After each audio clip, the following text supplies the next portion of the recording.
လေးတွေမင်္ဂလာညချမ်းပါကွယ်ဒီနေ့ညဆ iam မဖတ်ပြမယ်စာအုပ်ကလေးကတော့ဆ iam မနွယ်နီကံဝေးရေးထားတယ်မကြိုက်ဘူးနော်မနှဲရဆိုတဲ့စာအုပ်ကလေးကနေသားတို့သမီးတို့သိတဲ့စကားလေးတွေကိုပြောပြမယ်နော်မနီလေးကပေါ့ဖောင်းဖောင်းလေးနဲ့ချစ်စရာကလေးလေးပေါ့ကွယ်လူတွေက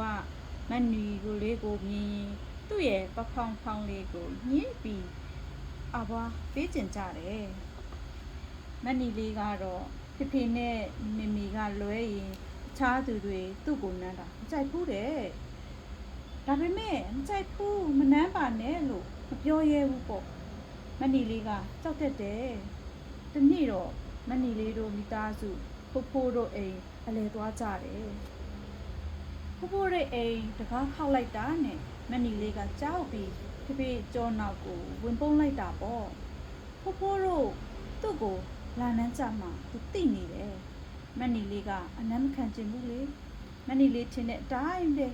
အိမ်ထဲရောက်တာနဲ့ဖိုးဖိုးကသူ့ကိုကောက်ချီပြီးနမ်းတော့တာပဲ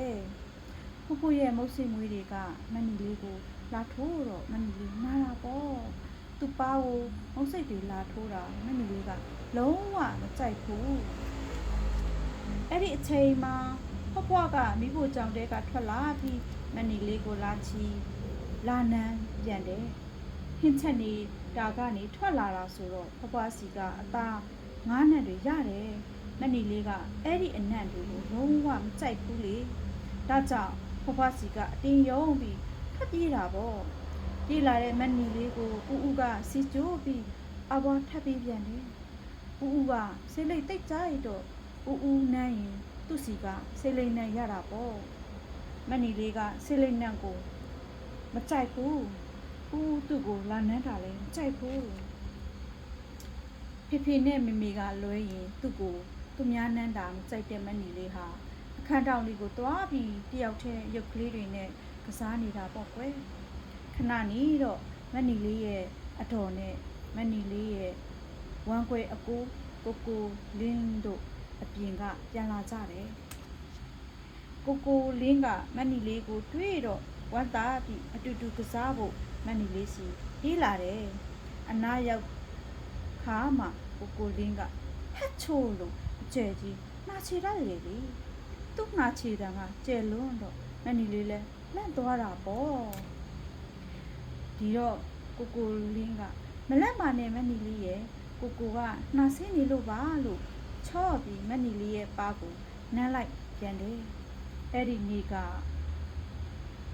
အိမ်ကိုပြန်ရောက်တော့မနီလေးဖြားတယ်မေမေကမနီလေးကိုဆေးတိုက်ပြီးနေပြန်ကအောင်ပြုစုတယ်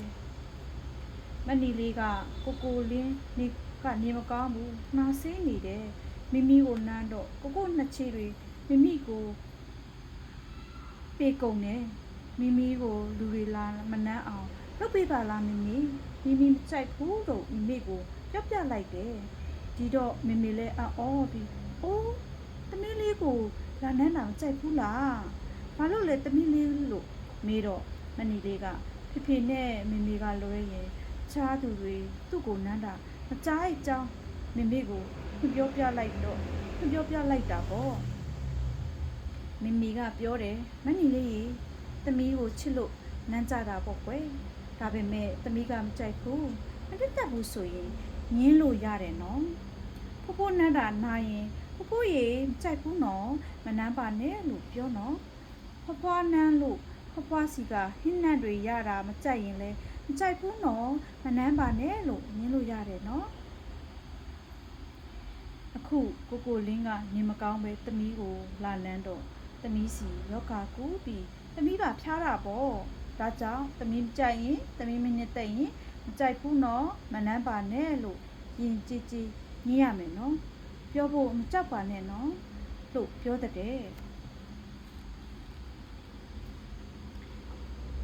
ကိုမနစ်သက်တာလက်မခံနိုင်တာကိုတတိရှိညင်းပယ်ရမယ်လက်မခံရဘူးလို့မေမေအားပေးတော့မနီလေးလဲညင်းရမှာမကြောက်တော့ဘူးတဲ့ကွယ်ပုံမြင်လေးကတော့ကိုသူများကလာနန်းနာလာထီတာဝ ကိုမကြိုက်ဘူးဆိုရင်မကြိုက်ကြောင်းညင်းရဲဖို့အတွက်ဖြစ်ပါတယ်ကွယ်ပြီးတော့ဒါဟာကလေးတွေအတွက် sex education ပညာပေးစာလေးစာအုပ်လေးဖြစ်ပါတယ်ဒါကိုမိဘတွေဖတ်ပြရမယ်ပေါ့နော်ဒါပေမဲ့မိဘမအားတဲ့မိဘတွေအတွက်ရည်စူးပြီးဆရာမကဖတ်ပြတာပါကဲပုံမြင်လေးကိုဆက်ကြရအောင်ကွယ်အဲ့ညကမနီလေးအိမ်မက်မက်တယ်အိမ်မက်ထဲမှာမနီလေးကိုလူတွေလာနှမ်းကြတယ်တဲ့ဒါပေမဲ့မနီလေးကအရင်လိုမကြောက်တော့ဘူးသမီးမကြိုက်ဘူးနော်မနှမ်းပါနဲ့လို့ရင်ကြည်ကြည်ပြောပြီးနင်းလိုက်တဲ့ကွယ်ဟုတ်စာအုပ်လေးရဲ့စာအဆုံးမှာတော့မနီလေးဟာတတိရှိရှိနဲ့သူမကြိုက်ရင်မကြိုက်ဘူးဆိုတဲ့အကြောင်းလေးနဲ့ညင်းရဲသွားပြီပဲဒါတို့သမီးတို့မှလည်းကိုမကြိုက်ရင်မကြိုက်ဘူးဆိုတဲ့အကြောင်းကိုပုပ္ပလင်းလေးပြောပြီးရင်ပုပ္ပလင်းလေးရင်ကြည်ကြည်လေးပြောပြီးတော့ညင်းစာခွင့်ရှိတယ်နော်အိမ်မက်လှလှမကြပါစေ